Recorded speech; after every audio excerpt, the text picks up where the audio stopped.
221 berpura-pura tidur. Gerakan halus Yun Sishi membangunkan pria itu. Ia selalu tidur dengan nyenyak. Saat ia masih kecil, kakeknya pernah mengirimnya ke kamp militer untuk pelatihan khusus. Di sana, ia mengembangkan kewaspadaan yang luar biasa dan mudah terbangun dari tidurnya saat ada gerakan sekecil apapun. Apakah kamu sudah bangun? Ia menundukkan kepalanya untuk mendekatinya. Napasnya yang lembut menghangatkan pipinya dan membuatnya tersipu. Suaranya yang bariton dan mengantuk, yang menarik baginya, terdengar sedikit malas dan serak. Jantungnya berdebar kencang mendengar pertanyaannya.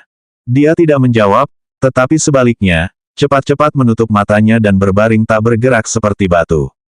Ini adalah pertama kalinya dia tidur dengan seorang pria. Dia sangat gugup hingga tidak bisa bernapas dengan benar. Sarafnya yang tegang membuatnya terengah-engah dan menahan napas.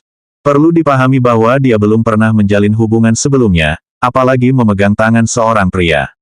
Ini benar-benar pertama kalinya dia berbagi ranjang dengan seorang pria, jadi dia sangat gugup dan tidak tahu harus meletakkan tangannya di mana.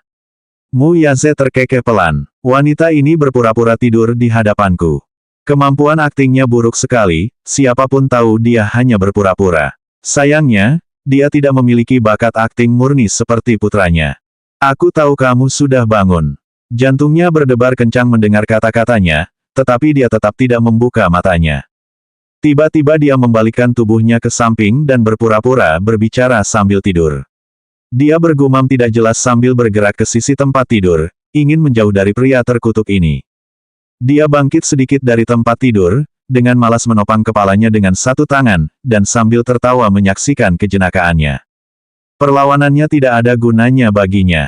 Dia melihatnya hampir terjatuh dari tempat tidur karena terlalu miring ke samping dan tidak dapat menahan diri untuk bertanya dengan heran, apakah kamu mencoba melarikan diri sekarang?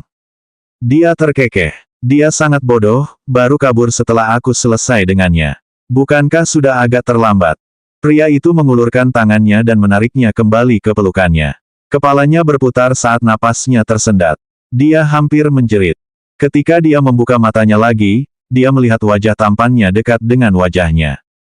Dia membalikkan tubuhnya ke atas tubuh wanita itu. Sambil menopang tubuhnya dengan kedua lengannya, dia mengagumi penampilannya yang malu-malu saat wanita itu berbaring di bawahnya. Dia sangat gelisah. Ya Tuhan, kenapa aku harus bangun? Kenapa aku tidak bisa mati saja saat tidur? Bangun menghadapi situasi canggung ini, dia tidak tahu bagaimana menghadapinya. Apakah kamu sudah bangun atau masih berpura-pura tidur? Dia menolak untuk membuka mulutnya karena malu. Dengan mata tertutup rapat, dia berharap bisa menggertaknya. Namun, pria itu tidak mau membiarkannya begitu saja. Bibirnya melengkung membentuk senyum nakal. Dengan satu tangan menggenggam wajah wanita itu, dia bertanya, buka matamu dan lihat aku, ya. Dia tidak menggunakan kekerasan padanya. Dia menutup mulut dan matanya rapat-rapat. Dia tahu dia akan merasa lebih malu jika dia membuka matanya. Tempat tidur empuk berukuran king itu pun diturunkan, tempat itu akan menjadi taman bermainnya sekarang. Dia mungkin menolak untuk membuka matanya, tetapi dia punya cara untuk membangunkannya.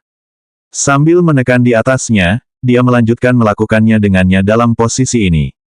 222 dipeluk sampai tertidur. Menekan di atasnya, dia melanjutkan melakukannya dengannya dalam postur ini. Meskipun dia protes dan melawan, perlawanannya tidak seganas sebelumnya. Perjuangannya yang lemah tidak layak diceritakan kepadanya. Menjelang klimaks, dia hanya mengubur kenikmatan rahasia itu di wajah mungilnya di pangkal tengkuknya. Dia tampak seperti anak kucing yang malu-malu dan menggemaskan saat dia memprotes dengan suara lemah. Napasnya yang lembut mengipasi telinganya merupakan rangsangan yang sadis. Dia tidak tahu bahwa perilakunya diranjang hampir mengubahnya menjadi binatang buas, rakus hanya untuknya. Dia tidak diragukan lagi penuh vitalitas dalam hal ini. Staminanya buruk dibandingkan dengan staminanya, dan rasa kantuk menyerangnya menjelang akhir. Ada beberapa kali dia ingin wanita itu naik ke atasnya, tetapi tubuhnya terlalu lemah dan lembek untuk tetap berada di sana. Karena itu, dia hanya bisa melakukannya beberapa kali. Ini membuatnya agak puas, dan akhirnya dia menghentikan rayuannya hingga larut malam. Saat itu dia sudah kelelahan dan terbaring lemah di tempat tidur. Kelopak matanya tertutup dan tidak bisa dibuka, tak lama kemudian, dia tertidur dengan tubuh terbalik ke samping. Ruangan yang luas itu dipenuhi aroma indah yang hanya bisa muncul setelah bercinta. Saat napasnya yang berat mulai mereda, ia bertanya pada dirinya sendiri, kapan aku mulai bernafsu terhadap seorang wanita? Dia berbaring miring, tubuhnya tanpa sadar melengkung seperti bola. Rambutnya yang hitam dan berantakan menyebar di atas bantal dan menutupi separuh pipinya yang seputih giok. Dia tampak sangat memikat. Ia suka tidur dalam posisi seperti janin. Ia teringat sebuah penelitian psikologis yang menyatakan bahwa wanita yang tidur dalam posisi seperti ini secara tidak sadar merasa tidak aman. Ia tampak tidak berdaya seperti ini, yang membuat hatinya sakit. Dia menundukkan kepalanya untuk menatapnya dan dengan tatapan itu, hatinya tergerak lagi. Wanita ini bagaikan kutukan kuno, yang secara alami mampu memikat pria. Bahkan dalam tidurnya dan postur tubuhnya yang kaku, dia masih mampu memikat hati pria. Dia turun dari tempat tidur sambil menggendongnya dan pergi ke kamar mandi untuk memandikannya. Ia pun memanggil para pembantu untuk mengganti sprei yang kotor. Dalam keadaan linglung, dia merasakan tangan hangat sedang menyekat tubuhnya dengan handuk. Setelah itu, lengan berotot tampak menggendongnya kembali ke tempat tidur dan memeluknya saat ia tidur. Detak jantungnya yang nyaring bergema di telinganya sepanjang malam. Degup, degup, degup. Suara itu menenangkan dan membuatnya merasa dicintai dan dilindungi. Dia tidur nyenyak malam itu, sudah lama sekali dia tidak bisa tidur senyaman itu. Bergantian antara tidur dan mimpi adalah caranya dia bertahan sepanjang malam hingga fajar menyingsing. Dia terbangun karena perutnya yang kosong berbunyi, di luar sudah terang. Ia menoleh ke arah jam digital di meja samping tempat tidur. Jam itu menunjukkan pukul 1 siang. Dia telah kehilangan konsep waktu dalam tidurnya yang panjang dan lelap. Jendela itu mempunyai jahitan yang terbuka, dan udara segar, yang mengipasi tirai dari luar dan mengeluarkan aroma yang memikat dari dalam, memberikan ventilasi ke dalam ruangan. 223 bangun. Jendela itu mempunyai jahitan yang terbuka, dan udara segar, yang mengipasi tirai dari luar dan mengeluarkan aroma yang memikat dari dalam, memberikan ventilasi ke dalam ruangan. Saat ia perlahan mulai sadar, ia mendapati dirinya terbaring di tempat tidur. Perut bagian bawahnya terasa sangat bengkak, dan terutama di antara pahanya, ia merasakan sensasi terbakar yang tak tertahankan. Ruang di sampingnya di tempat tidur itu kosong. Sepertinya pria itu telah pergi. Dengan pemikiran ini, dia tahu dia bisa menempati seluruh tempat tidur tanpa ragu. Dia mengulurkan tangan dan menarik selimut menutupi kepalanya, membenamkan diri di dalamnya. Dia kesal dengan dirinya sendiri, hatinya berdesir saat dia berguling-guling di tempat tidur. Dia masih bisa mencium aroma samar lelaki itu dan, meskipun agak kesal akan hal itu, tidak punya kekuatan untuk menyingkirkan selimut dari tubuhnya. Dia berguling dari tempat tidur dan mengamati ruangan itu, tak terbayangkan besarnya. Dia keluar dari kamar tidur dan memasuki lorong. Lantai marmer terasa dingin di bawah kakinya yang telanjang. Ada satu set pakaian baru yang terlipat rapi di sofa untuknya. Pakaian itu baru dibeli berdasarkan label harga yang masih ada. Pakaiannya sederhana namun elegan. Dia bisa menebak harga dan mereknya hanya dengan menyentuh kain berkualitas tinggi itu. Hal itu terbukti ketika dia melihat label harganya dengan saksama, ini adalah barang mewah dari merek kelas atas.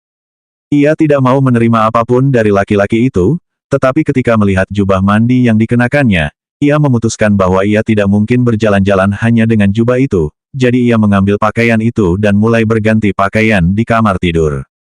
Telepon genggamnya berdering setelah dia baru saja selesai berbicara. Dering itu membuyarkan lamunannya, lalu dia berjalan menghampiri untuk mengangkat telepon. Dia sedikit terkejut saat melihat ide penelepon yang tertera, Gusings. Dia merasa bersalah dengan keadaannya saat ini dan saat menjawab panggilan telepon itu. Tapi mengapa dia begitu merasa bersalah? Ia merenung. Dering itu akhirnya berhenti saat ia tidak menjawab, tetapi setelah beberapa detik, telepon itu berdering lagi karena panggilannya. Dia menghirup bibirnya dan menyambungkan kalimat itu. Halo, apa? Suaranya terdengar sedikit serak namun lembut, seolah-olah dia berusaha keras untuk tidak mengejutkannya. Kekhawatiran dalam nada suaranya membuat matanya membara karena air mata. Dia berjalan ke jendela dan mengangkat tirai ke samping, menyebabkan sinar matahari yang terang masuk dan menyengat matanya. Sings, Qin Zhou mengatakan kepadaku bahwa kamu mabuk setelah minum tadi malam. Apakah kamu sudah di rumah sekarang? Dia tidak tahu bagaimana menjawabnya. Sebenarnya, dia tidak tahu di mana dia berada. Di luar jendela, dia bisa melihat pemandangan yang indah. Villa ini berada di puncak, menghadap seluruh taman dengan pemandangan yang indah. Syukurlah kamu aman dan sehat di rumah. Apakah kamu baru saja bangun? Dia keliru berasumsi bahwa wanita itu baru saja bangun dan mengundang, aku ada di bawah, di tempatmu. Apakah kamu bersedia minum teh denganku?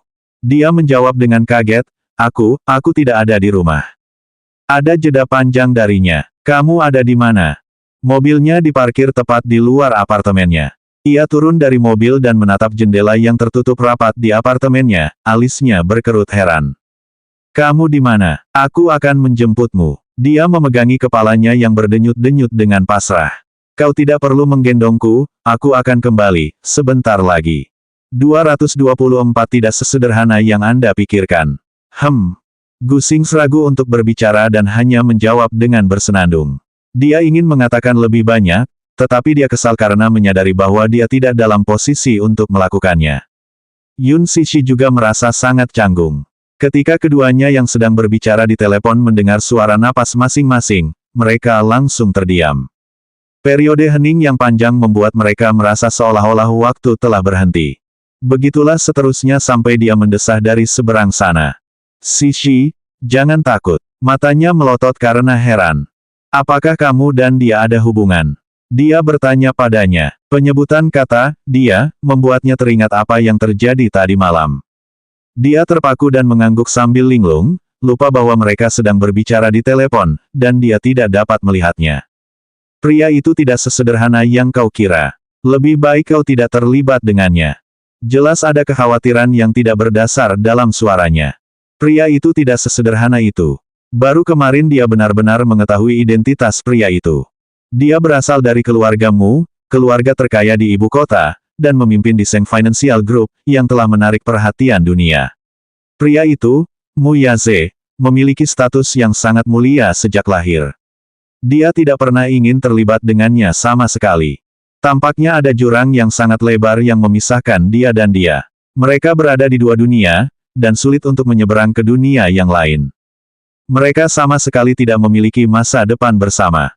Dia menjawab, aku tahu itu. Kau tidak tahu, Sishi. Pria itu jauh dari kata sederhana. Dia berhenti sebentar dan merendahkan suaranya. Apakah kamu mencintainya? Cinta, pria itu. Tidak, bagaimana mungkin dia bisa mencintai pria yang begitu mendominasi? Dia terdiam, lalu menggelengkan kepalanya, tetapi suaranya tersangkut di tenggorokan, dan seperti mesin yang rusak, dia tidak dapat mengeluarkan suara apapun. Dia menyadari kesunyiannya dan melanjutkan dengan perlahan, pria itu sangat berbahaya. Jika kau terus bersamanya, kau bisa terluka. Sishi, aku tidak ingin melihatmu terluka. Kalimat yang lengkap dan koheren keluar dari bibirnya. Setelah hening sejenak, dia tiba-tiba berkata, aku juga akan merasa sakit hati. Jantungnya berdegup kencang saat alisnya bertautan. Untuk sesaat, pikirannya benar-benar kosong. Tidak ada wanita yang dapat menolak kesopanan seorang pria.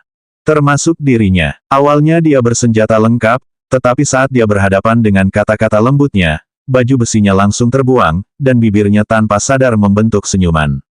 Namun senyum ini tidak bertahan lama. Wajah Mu Yaze yang geram tampak sekilas di matanya, dan dia tiba-tiba teringat akan posisi di mana dia berada.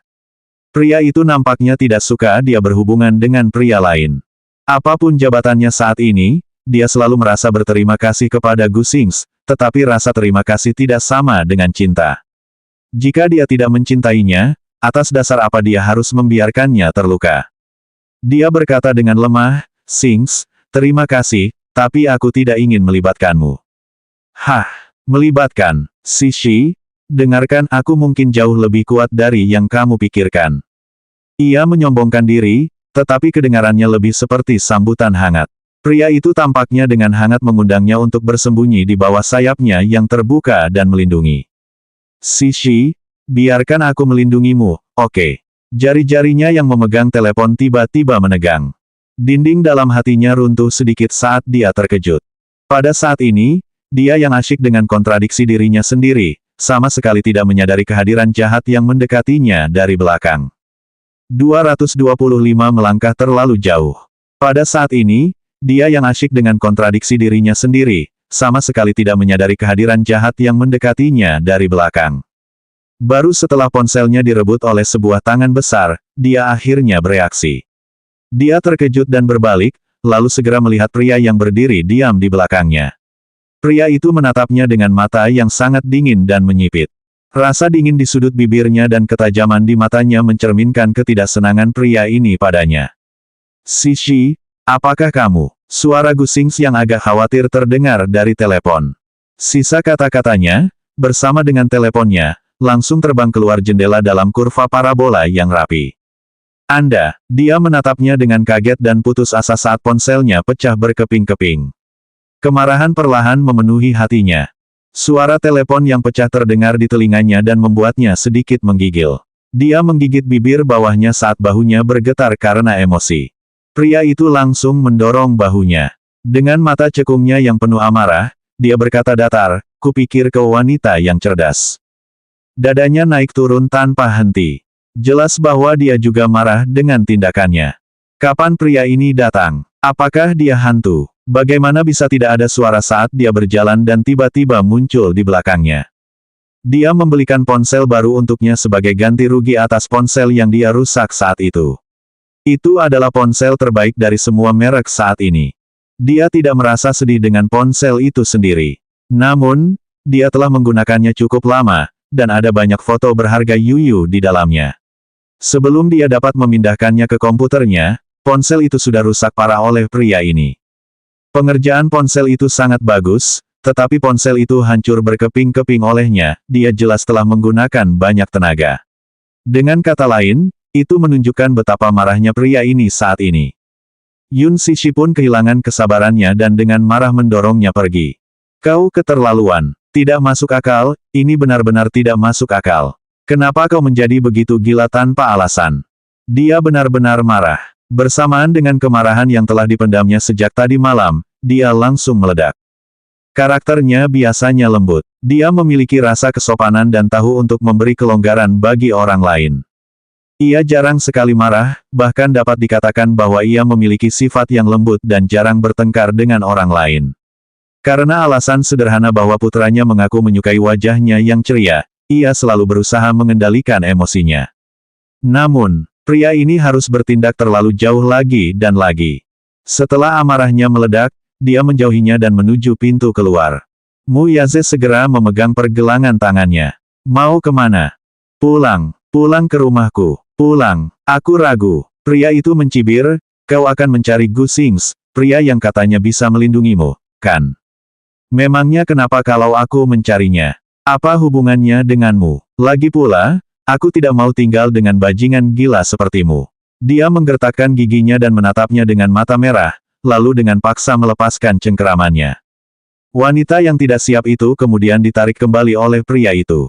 Punggung bawahnya langsung membentur jendela. Rasa sakit yang tiba-tiba itu membuatnya tidak berdaya, dan dia berteriak kesakitan tanpa sadar. "Mu Yaze, apa kau gila?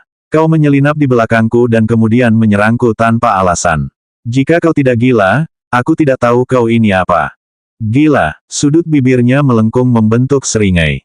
Ekspresinya berubah total saat mendengar kata-kata tajam itu, matanya langsung tertutup es. "Wanita, apakah kamu masih belum jelas dengan posisimu? 226 Aku akan mengembalikan semuanya padamu. Wanita, apakah kamu masih belum jelas tentang kedudukanmu? Apakah aku harus mengingatkanmu tentang kedudukanmu agar kamu tahu apa yang boleh dan tidak boleh kamu lakukan? Status saya. Apa status saya? Anda beritahu saya apa status saya." Kemarahannya yang amat besar mendorongnya untuk membalasnya dengan agresif. Dia tampaknya menyadari makna di balik kata-katanya saat dia menarik lengan bajunya dengan kedua tangannya.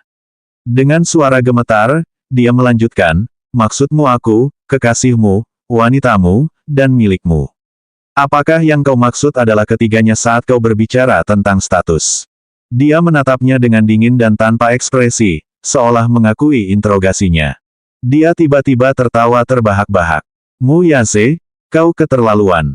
Kau pikir aku ini siapa, dan kau memperlakukanku seperti apa? Mainanmu dan milikmu. Seseorang yang selalu siap sedia untukmu. Benarkah? Jawab lelaki itu dingin. Ia jelas-jelas merasa kesal dengan wanita itu berdasarkan ekspresinya yang marah.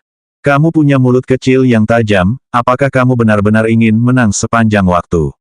Kamu adalah wanitaku sekarang, dan karena kamu adalah wanitaku, harap hormati dan berhenti menggoda. Aku tidak suka orang lain menyentuh milikku. Aku tidak suka itu. Hal milikmu, bukankah begitu? Apapun yang kau miliki, termasuk dirimu sendiri, semuanya milikku. Pernyataan tiraninya bagaikan hukum yang tidak dapat diganggu-gugat. Dia mendengus, kata-katanya terdengar lucu di telinganya. Dengan mata merah dan ekspresi tidak percaya, dia mencibir padanya. Aku milikmu. Kamu terus mengatakan bahwa aku wanitamu, tapi kamu memperlakukanku seperti apa? Apakah aku mainanmu atau milikmu? Baiklah, kalau begitu, maka aku akan mengembalikan semuanya padamu. Sambil berkata demikian, jemarinya dengan cekatan membuka kancing baju yang dikenakannya. Ia melepaskan mantelnya dan melemparkannya ke arahnya sambil berteriak, "Ini, aku akan mengembalikannya padamu. Apa yang menjadi hutangku padamu, akan kukembalikan padamu. Ambil semuanya kembali." Sambil tampak bingung, dia memegang bahu wanita itu dan menghentikannya. Mengapa wanita ini begitu keras kepala? Apakah maksudku begitu? Apakah kata-kataku terdengar seperti itu? Mengapa kamu harus merendahkan dirimu sendiri? Aku merendahkan diriku sendiri. Kaulah yang merendahkanku. Dia berhenti sebentar lalu melanjutkan dengan nada sarkastis, bagaimana aku bisa menggodamu? Apa aku pernah merayumu? Kaulah yang mempermainkanku sejak awal. Apa aku begitu pelit untuk menjadi wanita simpananmu? Apa aku memohon padamu? Apa aku tanpa malu-malu menempel padamu? Tidak, tidak. Satu-satunya kesalahan yang kulakukan adalah menandatangani kontrak yang tidak adil denganmu 6 tahun lalu. Aku akui bahwa aku tidak dipaksa, aku menandatanganinya dengan sukarela. Kau membayarku dengan sangat mahal berdasarkan kontrak itu, tapi itu adalah biaya sebagai ganti hak-hakku sebagai seorang ibu. Jika bukan karena perusahaan ayahku sedang dalam krisis, apakah menurutmu aku bersedia melakukan itu? Apa menurutmu 10 juta atau 1 miliar dapat digunakan untuk membeli anakku atau menukar hak-hakku sebagai seorang ibu? Aku akan memberimu 1 miliar dan kau mengembalikan anakku kepadaku, bisakah kau melakukannya? Apakah kau bersedia melakukannya? Pengakuannya merupakan tembakan ke hatinya, dan itu menguak luka yang telah lama tersembunyi dan menyakitkan di dalam dirinya. 227 Perlakuan tidak adil. Pengakuannya merupakan tembakan ke hatinya, dan itu menguak luka yang telah lama tersembunyi yang menyakitkan di dalam dirinya. Sejak kecil, ia telah berpindah-pindah tempat. Ia bahkan tidak tahu seperti apa rupa ayah kandungnya. Sepanjang ingatannya, ia hanya mengenal seorang ibu, dan kerabat terdekatnya ini meninggalkannya saat ia masih kecil. Akhirnya dia berhasil memiliki rumah. Meskipun tidak ada hubungan darah, Yun Yecheng tetap memberinya rumah. Meskipun tidak semua orang di keluarga ini bersikap baik padanya, dia tidak kekurangan kebutuhan sehari-hari. Membalas rasa terima kasih dengan kebaikan adalah prinsip yang selalu dianutnya. Bagaimanapun, ayah angkatnya memberikan dukungan finansial untuk studi pascasarjananya meskipun ia sendiri sedang kekurangan uang. Hatinya tidak terbuat dari besi, dan ia tidak tega melihat ayahnya yang putus asa. Tanpa ruang untuk mundur, dia menandatangani kontrak yang memalukan itu.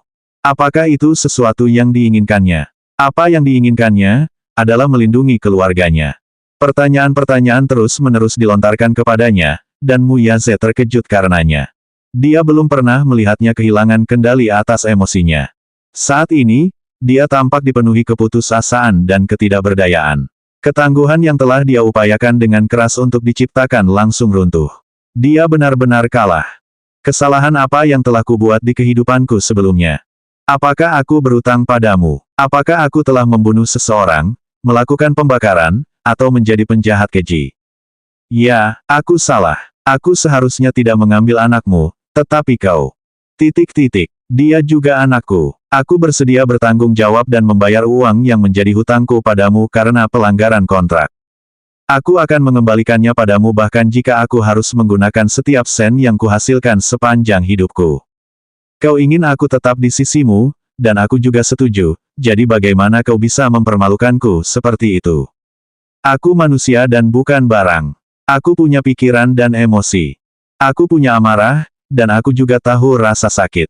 Kata-kata yang kau lontarkan, mengapa selalu seperti pisau, menusuk orang dan membuat mereka terluka. Aku wanitamu, jadi bukankah seharusnya aku memiliki harga diri? Apakah aku tidak punya hak untuk memiliki harga diri sebagai manusia? Seberapa rendahkah aku sebenarnya sehingga kau harus menginjak-injakku seperti ini?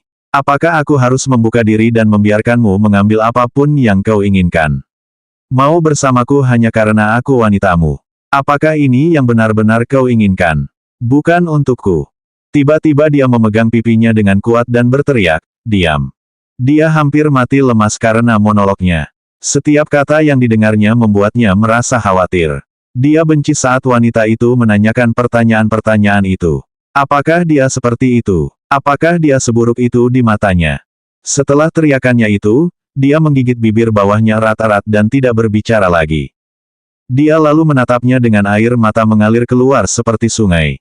Namun, bagaimana mungkin kemarahan dan penderitaan yang telah dipendamnya selama lebih dari 1 dekade dapat dijelaskan hanya dengan berteriak dari lubuk hati dan meneteskan beberapa tetes air mata. Dia bukan boneka, dia juga punya perasaan manusia. Saat dia senang, dia ingin tersenyum. Saat dia sedih, dia ingin menangis. Namun, dia tidak bisa menangis, Yuyu takut air matanya akan jatuh. Dia takut kalau dia patah hati atau terluka. Karena itu, dia berusaha sebisa mungkin menyembunyikan kelemahannya. Yunna mungkin iri dengan keberuntungannya karena diakui oleh Lin Fengtian, terjun ke industri hiburan, dan mungkin memiliki masa depan cerah di depannya. Namun, dia juga iri pada Yunna karena memiliki orang tua penyayang yang mencintainya tanpa syarat dan mudah memaafkan kesalahannya. Dia hanya ingin menjadi wanita biasa yang berdaging dan berdarah, bukan mayat hidup. Dia ingin dicintai, diterima, dan diperhatikan. Paling tidak, dia tidak ingin diperlakukan tidak adil seperti ini. Dia mengulurkan tangannya untuk mendorong pria itu menjauh saat dia terisak, tetapi pria itu harus tetap berdiri di posisi yang sama, tegak seperti gunung. Tidak peduli seberapa keras dia mendorong dan menyikut, pria itu tidak bergerak sedikit pun. 228 berhenti menangis. Dia mengulurkan tangannya untuk mendorong pria itu menjauh saat dia terisak, tetapi pria itu harus tetap berdiri di posisi yang sama, tegak seperti gunung. Tidak peduli seberapa keras dia mendorong dan menyikut, pria itu tidak bergerak sedikit pun. Hatinya hancur. Dia benar-benar membenci pria ini, yang telah mengubah hidupnya, tetapi dia tidak bisa berbuat apa-apa. Singkirkan, singkirkan semuanya. Jangan siksa aku lagi. Yun Sishi memegangi kepalanya dan, dengan punggungnya menempel pada kaca jendela, dia meluncur turun sedikit demi sedikit. Membenamkan wajahnya dalam-dalam ke dalam pelukannya, dia menangis terseduh-seduh. Dia tampak seperti anak kecil saat dia melampiaskan semua rasa malu, amarah, kemarahan, dan keputusasaannya dengan bebas. Mu Yase, aku membencimu. Aku paling membencimu. Dia tercengang sesaat. Hatinya sakit dan terasa panik, benar-benar panik, karena dia membuatnya menangis. Kehancuran yang tak terduga itu mengejutkannya, dan dia tidak tahu apa-apa tentang itu. Untuk waktu yang lama, dia hanya berdiri tegak di sana, menatapnya dengan mata tak berdaya dan kepala tertunduk, bingung harus berbuat apa. Mengapa wanita ini suka sekali menangis dengan cara yang menyedihkan dan menyedihkan, seolah-olah semua pertahanannya telah runtuh. Dia benar-benar memperlihatkan dirinya yang sebenarnya di hadapannya. Tapi apa yang harus dia lakukan terhadapnya? Apakah dia salah? Apakah dia salah? Dia hanya ingin membangun benteng dan menjaganya di dalamnya sambil memberinya rezeki yang berlimpah, baik itu kemewahan, kekayaan, atau bahkan cinta yang tak terbatas. Dia hanya benci pria lain memikirkannya. Dia hanya ingin menjaganya agar tetap aman dari orang lain yang menginginkannya. Apakah ini juga salah? Lalu, apa yang harus dilakukan? Dia sedikit mengernyitkan alisnya. Hatinya begitu sakit hingga dia merasa sesak. Dia tidak pernah meneteskan air mata, bahkan ketika dia mengalami luka di sekujur tubuhnya di kamp pelatihan khusus yang paling mengerikan, dia tidak menangis sedikit pun. Dirinya yang berhati dingin tidak pernah merasa patah hati seperti ini karena seseorang, tetapi saat wanita ini benar-benar hancur di hadapannya, dia membuat hatinya tiba-tiba terasa sesak kesakitan. Berhenti menangis, teriaknya. Namun, wanita itu tidak peduli padanya, dan tangisannya yang serak seakan menegaskan jarak antara dirinya dan pria itu. Dia memegang dahinya dengan frustrasi.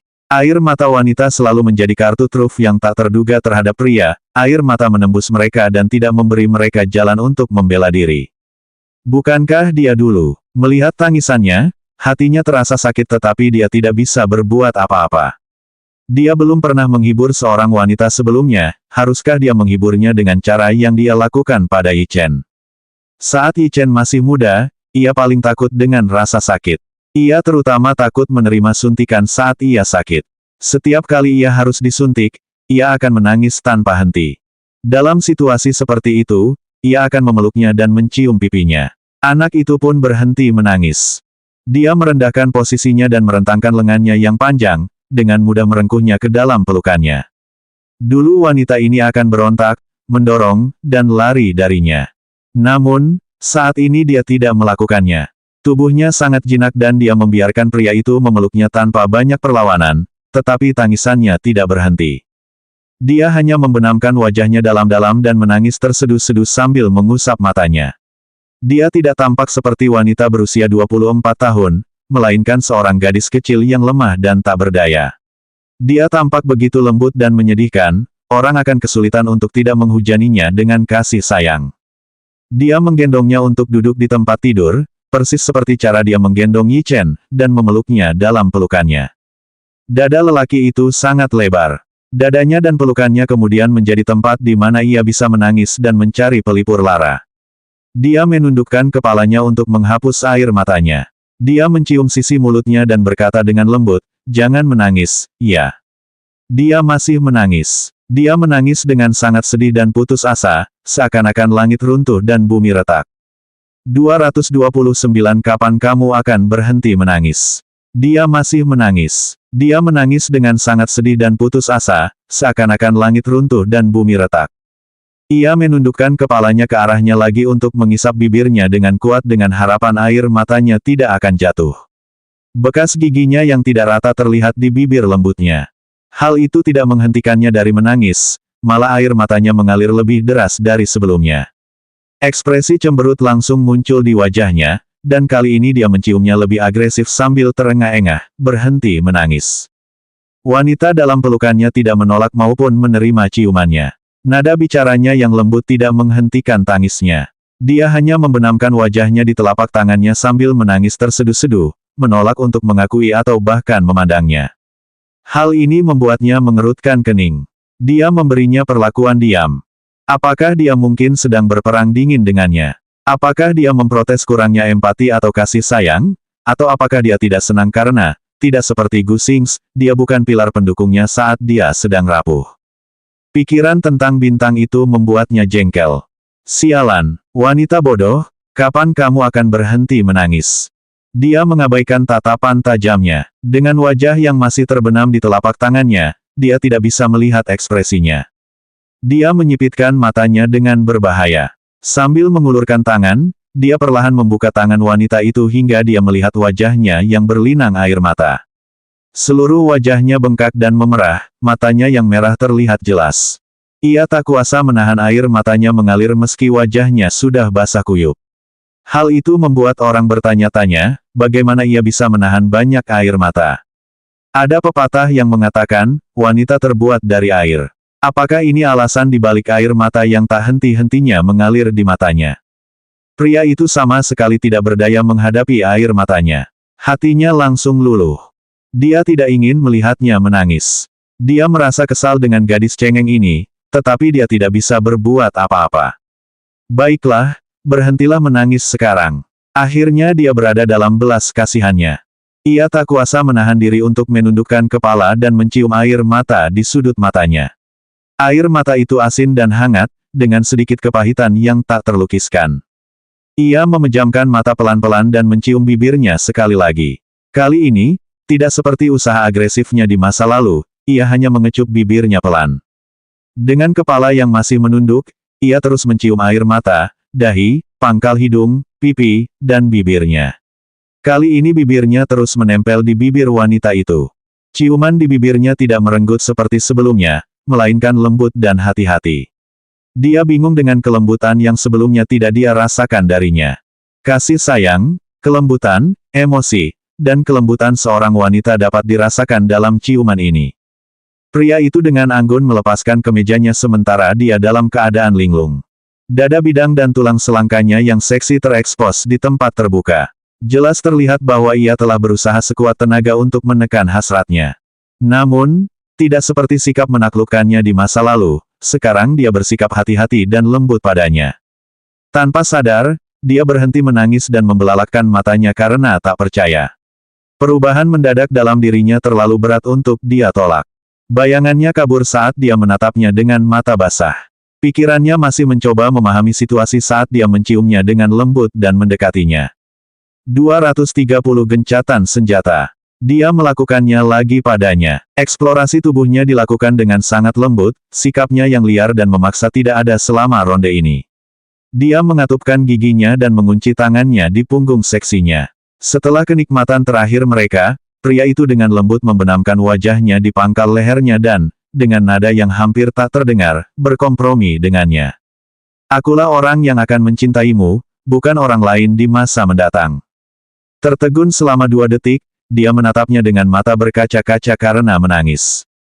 Dia menatapnya dengan kepala tertunduk. Kemarahannya jelas belum hilang, meskipun demikian, sentuhan kasih sayang terlihat jelas di wajahnya. Apakah itu sakit hati? Apakah hatinya sakit untukku?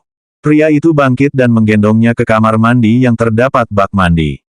Bak mandi itu besar dan cukup lapang untuk menampung tubuhnya yang tinggi.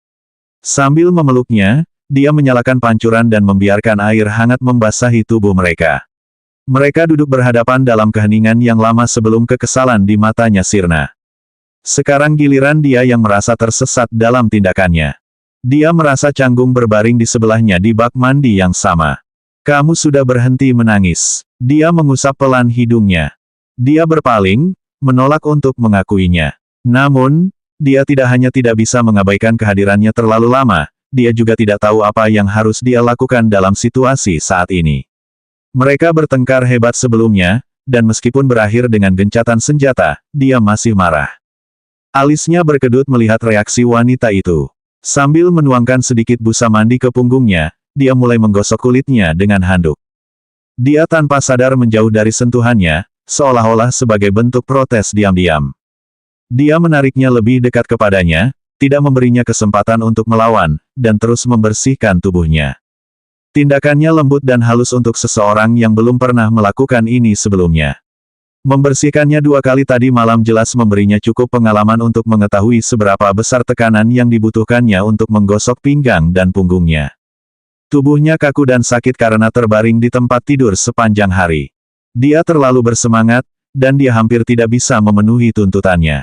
Dia menarik napas dalam-dalam karena kesakitan meskipun usapannya ringan.